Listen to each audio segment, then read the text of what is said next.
এখানে সব আলাদা হয়ে গেছে ছেলেপিলে, বুঝেছো? আলাদা হয়ে এরা আলাদা বসবাস করছে ছোট একখানা ঘরে, দেখতে পারেন আপনারা, বুঝেছেন বন্ধুরা?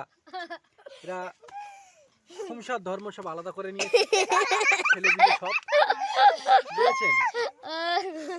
এরা বলেছে মা বাপের সাথে খাবে না, এই জন্য ছোট্ট একখানা ঘর করে নিয়েছে, বুঝেছেন?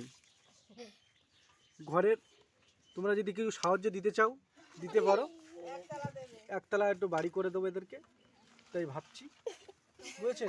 তোমরা একটু সাহায্য করো, লাইক কমেন্ট শেয়ার করে দিও, দিয়ে তাহলে আমাকে একটু সাহায্য করো, এদের ঘর একটা করে দিতে পারি কিনা, বুঝেছেন? এরা মা বাবার থেকে আমার ঘরটাও সুন্দর করে সেজে এরা মা বাবার কাছ থেকে সব আলাদা হয়ে গেছে, এদেরকে বলা হয়েছে